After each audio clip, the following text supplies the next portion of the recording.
Hello അസ്സലാമു അലൈക്കും. അപ്പോൾ ഇന്ന് ഞാൻ വന്നിട്ടുള്ളത് ഒരു ഡിഫറെൻ്റ് ആയിട്ടുള്ള ഒരു റെസിപ്പി ആയിട്ടാണ്. ഷവർമ ഷേക്കിൻ്റെ റെസിപ്പിയാണ് കേട്ടോ.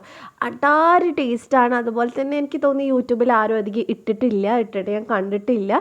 ഇത് ഒന്ന് രണ്ട് കഫേയിലൊക്കെ ഇപ്പോൾ അവൈലബിൾ ആയിട്ടുള്ള ഒരു റെസിപ്പിയാണ് കേട്ടോ. അപ്പോൾ അങ്ങനെ ഞാൻ എൻ്റേതായ രീതിയിൽ ട്രൈ ചെയ്ത് നോക്കിയാണ്. സംഭവം അടിപൊളിയാണ്. എല്ലാവരും ട്രൈ ചെയ്യാം. നമുക്കിതെങ്ങനെ ചെയ്യുന്നതെന്ന് വേഗം നോക്കിയിട്ട് വരാം. അപ്പോൾ ആദ്യം തന്നെ ഇതുണ്ടാക്കാനായിട്ട് നമുക്ക് ചിക്കനാണ് വേണ്ടത്. ഞാൻ ഒരു ബ്രസ്റ്റ് പീസ് മൊത്തം എടുത്തിട്ടുണ്ട്. അത് ഇതുപോലെ നീളത്തിൽ ചെറിയ പീസാക്കി കട്ട് ചെയ്തെടുത്തിട്ടാണുള്ളത്. അതിലേക്ക് നമുക്ക് ആവശ്യത്തിന് മുളക് പൊടി ചേർത്ത് കൊടുക്കും. ഞാൻ ഇവിടെ 1.5 ടീസ്പൂണ് കാശ്മീരി മുളക് പൊടി ഏകദേശം എടുത്തിട്ടുണ്ട്. പിന്നെ ആവശ്യത്തിന് ഉപ്പ്, കുറച്ച് മഞ്ഞൾപ്പൊടി, 1/4 ടീസ്പൂൺ ഉണ്ടാവും. അത്രയും മാത്രം മതി, കൂടുതലൊന്നും വേണ്ട. ഇതെല്ലാം കൂടെ ചേർത്ത് നന്നായിട്ട് മിക്സ് ചെയ്യുക. സമയമുണ്ടെങ്കിൽ ഒരു 10-15 മിനിറ്റ് ഒന്ന് റെസ്റ്റ് ചെയ്യാൻ വെക്കുക. അതിനുശേഷം മാത്രം ഫ്രൈ ചെയ്തെടുത്താൽ മതി. അപ്പോൾ എൻ്റെ സൗണ്ട് എന്ത് പറ്റിയെന്ന് ഒരുപാട് പേര് ചോദിക്കുന്നുണ്ട്. കഴിഞ്ഞ വീഡിയോയിൽ എനിക്ക് കോൾഡൊക്കെ ആയി വയ്യാണ്ടിരിക്കുകയാണ്. അപ്പോൾ അതുകൊണ്ടാണ് കേട്ടോ സൗണ്ട് മാറിയിരിക്കണേ. അപ്പോൾ എന്തായാലും ഇനി നമുക്ക് ഇത് ഫ്രൈ ചെയ്തെടുക്കാം. അപ്പോൾ അതിനുവേണ്ടി ഒരുപാട് ഓയിലൊന്നും വേണ്ട. നമ്മൾ ആകെ 1 ടേബിൾ സ്പൂൺ ഓയിലേ എടുക്കുന്നുള്ളൂ. അതിൽ കൂടുതലൊന്നും ചേർക്കണ്ട. എന്നിട്ട് നമുക്ക് ഫ്ലെയിം കൂട്ടി വെച്ചിട്ട് തന്നെ ഇതൊന്ന് ഫ്രൈ ചെയ്തെടുക്കണം. അപ്പോൾ ആദ്യത്തെ 2 മിനിറ്റ് നമുക്ക് ഫ്ലെയിം കൂട്ടി വെച്ച് ഫ്രൈ ചെയ്യാം. ഇതുപോലെ ഒന്ന് ഇളക്കി കൊടുത്തുകൊണ്ടിരുന്നാൽ മതി. ഇങ്ങനെ ചെയ്യുമ്പോൾ ചിക്കൻ നന്നായിട്ടൊന്ന് കളറൊക്കെ മാറി വെന്തൊക്കെ കിട്ടും. അപ്പോൾ അതിന് ശേഷം മാത്രം നമ്മൾ പിന്നെ ബാക്കി ചെയ്താൽ മതി. അപ്പോൾ ഒരു 2 മിനിറ്റ് നന്നായിട്ട് ഫ്ലെയിം കൂട്ടി വെച്ച് ഫ്രൈ ചെയ്തിട്ടുണ്ട്. ഇനി നമുക്ക് ഫ്ലെയിം കുറച്ച് വെച്ചിട്ട് ഇതൊന്ന് അടച്ച് വെച്ച് വേവിക്കാം. ഒരുപാട് സമയമൊന്നും എടുക്കില്ല. ബോൺലെസ് പീസ് ആയതുകൊണ്ട് 10-12 മിനിറ്റ് കൊണ്ട് തന്നെ നന്നായിട്ട് വെന്ത് കിട്ടും. അപ്പോൾ ഇടയ്ക്ക് ഇതുപോലെ ഒന്ന് തുറന്നിട്ട് ഒന്ന് മിക്സ് ചെയ്ത് കൊടുക്കുക. കാരണം ചിലപ്പം വെള്ളമൊന്നും ഉണ്ടാവില്ല. അപ്പോൾ ഇടയ്ക്കിടയ്ക്ക് മിക്സ് ചെയ്ത് കൊടുക്കേണ്ടി വരും. അപ്പോൾ വീണ്ടും മിക്സ് ചെയ്തതിന് ശേഷം നമുക്കിതൊന്ന് അടച്ച് വെച്ചിട്ട് ഫ്രൈ ചെയ്തെടുക്കാം. ഇത് ഞാൻ എൻ്റേതായ രീതിയിലാണ് ചെയ്തിട്ടുള്ളത്. കാരണം ഞാനത് കഴിച്ച് നോക്കിയിട്ടില്ല. അപ്പോൾ സംഭവം ഉണ്ടാക്കിയപ്പോൾ എല്ലാവർക്കും ഇഷ്ടമായിട്ടുണ്ട് ഇവിടെ കൊടുത്തപ്പോൾ. അപ്പോൾ നിങ്ങൾക്കും എന്തായാലും ഇഷ്ടമാവും കേട്ടോ. ഷവർമ ഫാൻസ് ഉണ്ടെങ്കിൽ എന്തായാലും ട്രൈ ചെയ്ത് നോക്കുക. ഇപ്പം നമ്മുടെ ചിക്കൻ ഫ്രൈ ആയിട്ടുണ്ട്. ഇനി ഇതിലേക്ക് ഞാനൊരു പകുതി ക്യാപ്സിക്കം എടുത്തിട്ടുണ്ട്. അത് നീളത്തിൽ കട്ട് ചെയ്തിട്ട് അങ്ങനെ ചേർത്തേക്കുവാണ്. ക്യാപ്സിക്കം പച്ചയ്ക്ക് തിന്നാൻ ഇഷ്ടമുള്ളവരാണെങ്കിൽ ഡയറക്റ്റ് ചേർത്താൽ മതി. ഞാൻ കുറച്ചൊന്ന് വെന്തോട്ട് വെച്ചിട്ട് ഞാൻ ഇതിൻ്റെ കൂടെ ചേർത്തന്നേ ഉള്ളൂ. അപ്പോൾ ക്യാപ്സിക്കം ചേർത്തിട്ട് പിന്നെ ഒരുപാട് നേരം വെക്കരുത്. ജസ്റ്റ് മാക്സിമം 1 മിനിറ്റ് ഒന്ന് മാത്രം ഫ്രൈ ചെയ്തെടുക്കുക. അത്രയും ചെയ്താൽ മതി. അപ്പോൾ ഇങ്ങനെ ചെയ്യുമ്പോൾ ക്യാപ്സിക്കത്തിൽ നന്നായിട്ട് മസാലയൊക്കെ പിടിക്കും. അപ്പോൾ നമ്മുടെ ഫില്ലിംഗ് അവിടെ റെഡിയായി. ഇനി നമുക്ക് ഇതിനുള്ള സ്പെഷ്യൽ മയണൈസ് ഉണ്ടാക്കാം. അപ്പോൾ ഞാനിവിടെ ഒരു മിക്സിയിൽ ഒരു മുട്ട എടുത്തിട്ടുണ്ട്. പിന്നെ 2 അത്യാവശ്യം വലുപ്പമുള്ള വെളുത്തുള്ളിൻ്റെ അല്ലി എടുത്തിട്ടുണ്ട്.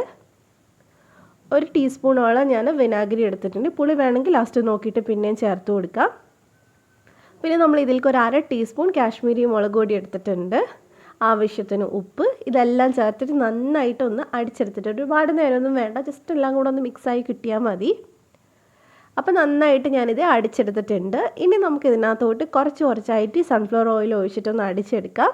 നിങ്ങൾക്ക് വേണമെങ്കിൽ ഞാനിതിന് മുമ്പ് ഓയിൽ കുറച്ച് ചെയ്യുന്ന മയണൈസ് കാണിച്ചിട്ടുണ്ട്. ആ രീതിയിലേക്ക് വേണമെങ്കിലും ചെയ്യാം.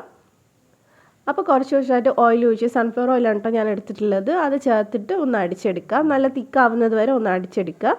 അത് വെച്ചാൽ ഒത്തിരി അങ്ങോട്ട് തിക്കായിട്ട് നമുക്കിങ്ങനെ ഒഴിക്കാൻ പറ്റാത്ത പരുവമായി പോകരുത്. അപ്പോൾ നമ്മളിത് അടിച്ചെടുത്തിട്ടുണ്ട്. ഇപ്പോൾ കറക്റ്റ് പാകമായിട്ടുണ്ട് കേട്ടോ. നമുക്കിങ്ങനെ ഒഴിക്കുമ്പോൾ ഇങ്ങനെ വീഴുന്ന പരുവത്തിൽ തന്നെയാണ് ഉള്ളത്. അപ്പോൾ ഇതുപോലെ ചെയ്തെടുത്താൽ മതി. അപ്പോൾ നമ്മുടെ മയണൈസ് ഇവിടെ റെഡിയായി. അപ്പോൾ ഇനി നമുക്കിത് സെറ്റ് ചെയ്ത് തുടങ്ങാം. അപ്പോൾ നമ്മളിത് ഇതുപോലൊരു ഗ്ലാസ്സിലാണ് സെറ്റ് ചെയ്യുന്നത്. അപ്പോൾ മെയിനായിട്ട് നമുക്ക് ഇതിലേക്ക് വേണ്ട വേറെ ഒന്നാണ് ഫ്രഞ്ച് ഫ്രൈസ്. അപ്പോൾ ഇതിൻ്റെ റെസിപ്പി ഞാൻ ഇട്ടിട്ടുണ്ട്. ഞാൻ ഡിസ്ക്രിപ്ഷനിൽ കൊടുക്കാം കേട്ടോ.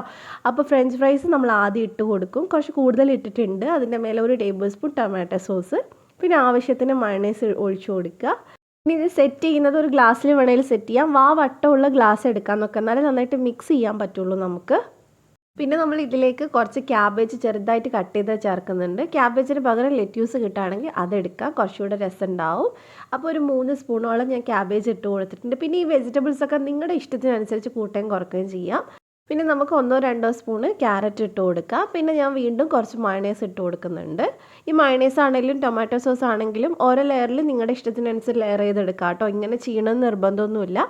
ഇനി നമ്മൾ ഉണ്ടാക്കിയിട്ടില്ല ആ ഒരു ചിക്കനും ക്യാപ്സിക്കം കൊണ്ടുള്ള ആ ഒരു മസാല ഉണ്ടല്ലോ, അത് ഇട്ട് കൊടുക്കുകയാണ്. അത് കുറച്ച് കൂടുതൽ നമ്മൾ ഇട്ട് കൊടുക്കുന്നുണ്ട്. അപ്പോൾ അത് ഇട്ട് കൊടുത്തതിന് ശേഷം ഞാനത് കുറച്ച് സ്ലോ ആയിട്ടാണ് ഇട്ട് കൊടുക്കുന്നത്. കാരണം ആ ഒരു ഫോട്ടോ എടുക്കാൻ ഭംഗി കിട്ടാനായിട്ട് ആ ഗ്ലാസ്സിലൊക്കെ ഞാൻ ഒന്ന് കുറച്ച് ടൈം എടുത്ത് സെറ്റ് ചെയ്യുന്നേ ഉള്ളൂ. പിന്നെ കുറച്ച് ടൊമാറ്റോ സോസും മയണൈസും കൂടി ഇട്ട് കൊടുക്കുന്നുണ്ട്. വീണ്ടും നമ്മൾ ഫ്രഞ്ച് ഫ്രൈസ് ഇടുന്നുണ്ട്. ഫ്രഞ്ച് ഫ്രൈസും കുറച്ച് കൂടുതലിടുക. കാരണം ഇതിൻ്റെ മെയിൻ ടേസ്റ്റ് കൊടുക്കുന്നത് ഫ്രഞ്ച് ഫ്രൈസും നമ്മൾ ഫ്രൈ ചെയ്തിട്ടുള്ള ചിക്കനുമാണ്. അപ്പോൾ ഫ്രഞ്ച് ഫ്രൈസ് കുറച്ച് കൂടുതൽ ഇട്ട് കൊടുത്തിട്ടുണ്ട്. നിങ്ങൾക്ക് വേണമെങ്കിൽ ഫ്രഞ്ച് ഫ്രൈസ് ഹോം മെയ്ഡായിട്ട് ഉണ്ടാക്കാം, ഇല്ലെങ്കിൽ നിങ്ങൾക്ക് റെഡിമെയ്ഡായിട്ട് വാങ്ങിക്കുകയും ചെയ്യാം. പിന്നെ ഞാൻ കുറച്ചൊന്ന് സവാള ഇട്ട് കൊടുക്കുന്നത്. സവാള കംപ്ലീറ്റ്ലി ഓപ്ഷനിലാണ് കേട്ടോ, കഴിക്കാൻ ഇഷ്ടമുള്ളവർ മാത്രം ചേർത്താൽ മതി. പിന്നെ ഞാൻ വീണ്ടും 1 സ്പൂണ് ക്യാബേജ് ഇട്ടിട്ടുണ്ട്. അതിൻ്റെ മേലെ കുറച്ച് ടൊമാറ്റോ സോസ്, പിന്നെ ക്യാരറ്റ് ഇട്ട് കൊടുത്തിട്ടുണ്ട്. പിന്നെ നമ്മൾ ചിക്കനും അതുപോലെ തന്നെ ക്യാപ്സിക്കം ഒക്കെ വെച്ച് കൊടുക്കുന്നുണ്ട്. വീണ്ടും കുറച്ച് ഫ്രഞ്ച് ഫ്രൈസ് വെച്ച് കൊടുക്കുക, എന്നിട്ട് മയണൈസ് ഇട്ട് കൊടുക്കുക. അപ്പോൾ ഇത്രയൊക്കെ ഉള്ളൂ കേട്ടോ നമ്മൾ ലെയർ ചെയ്യുന്നത്. നിങ്ങൾ എടുക്കുന്ന ഗ്ലാസിൻ്റെ വലുപ്പത്തിനനുസരിച്ച് നിങ്ങൾ ഓരോ ലെവലായിട്ട് ചെയ്തെടുത്താൽ മതി. അപ്പോൾ ഒന്ന് ഭംഗിക്ക് വേണ്ടി മേലെ ഒരു കഷ്ണം മല്ലിയില വെച്ചിട്ടുണ്ട്, അത്രയൊക്കെ ഉള്ളൂ. അപ്പോൾ വളരെ സിമ്പിളാണ്. അപ്പോൾ ഇനി ഇത് കഴിക്കേണ്ട രീതിയെ ഞാൻ പറഞ്ഞുതരാം. നമ്മൾ വിചാരിക്കും ഇത് വെറും മസാല മാത്രമല്ലേ, എന്താ രസം ഉണ്ടാവുന്നത്, പക്ഷേ ശരിക്കും ഷവർമ ലവേഴ്സിന് ഒത്തിരി ഇഷ്ടമാവുന്ന ഒരു റെസിപ്പിയാണ് കേട്ടോ. അപ്പോൾ അതേ ഇതാണ് നമ്മുടെ കാണാൻ നല്ല മുഞ്ചില്ലേ. അപ്പോൾ എന്തായാലും നമുക്കിതിനെ ഒന്ന് കഴിച്ച് നോക്കാം. അപ്പോൾ നമ്മൾ കഴിക്കണതിന് മുമ്പായിട്ട് നമ്മളൊരു ഷേക്ക് കുടിക്കുമ്പോൾ എന്താ ചെയ്യുക, എല്ലാം കൂടെ ഒന്നിങ്ങനെ ഇട്ടൊന്ന് മിക്സ് ചെയ്യില്ല, അതേപോലെ ഒരു നല്ല വലുപ്പമുള്ള ഒരു സ്പൂൺ ഇട്ടിട്ട് നന്നായിട്ടൊന്ന് ഫുള്ളായിട്ട് മിക്സ് ചെയ്തെടുക്കുക. അപ്പോഴാണ് ആ ഒരു എന്താ പറയുക മയണൈസും അതുപോലെ ഫ്രഞ്ച് ഫ്രൈസും ചിക്കനും ഒക്കെ കൂടെ മിക്സായിട്ട് ഒരു സ്പെഷ്യൽ ടേസ്റ്റ് കിട്ടുള്ളൂ. അപ്പോൾ നന്നായിട്ട് ഞാനിത് മിക്സ് ചെയ്തെടുത്തിട്ടുണ്ട്. അപ്പോൾ നിങ്ങൾ ചെയ്യുമ്പോൾ മാക്സിമം ഞാൻ പറഞ്ഞ പോലെ ഫ്രഞ്ച് ഫ്രൈസും ചിക്കനൊക്കെ കുറച്ച് കൂടുതലായിട്ട് ഇടാൻ നോക്കുക കേട്ടോ, കാരണം അപ്പോഴാണ് ആ ഒരു വേറൊരു ടേസ്റ്റും നമുക്ക് കിട്ടുക. അപ്പോൾ ഇത്രയേ ഉള്ളൂ. നിങ്ങൾക്ക് വീഡിയോ ഇഷ്ടമായിട്ടുണ്ടെങ്കിൽ ചാനൽ ഒന്ന് സബ്സ്ക്രൈബ് ചെയ്യുക, തൊട്ടടുത്തുള്ള ബെല്ല് ക്ലിക്ക് ചെയ്തിട്ട് ഓളോട് ക്ലിക്ക് ചെയ്യുക, എന്നാൽ മാത്രമേ ഞാൻ വീഡിയോസ് ഇടുമ്പോൾ നോട്ടിഫിക്കേഷൻ വരുള്ളൂ. അപ്പോൾ വീഡിയോ ഇഷ്ടമായിട്ടുണ്ടെങ്കിൽ ലൈക്ക് ചെയ്യുക, ഫ്രണ്ട്സിനൊക്കെ ഷെയർ ചെയ്ത് കൊടുക്കുക. മറ്റൊരു വീഡിയോ ആയിട്ട് വീണ്ടും കാണാം ഇൻഷാ അല്ലാ. Thank you for watching.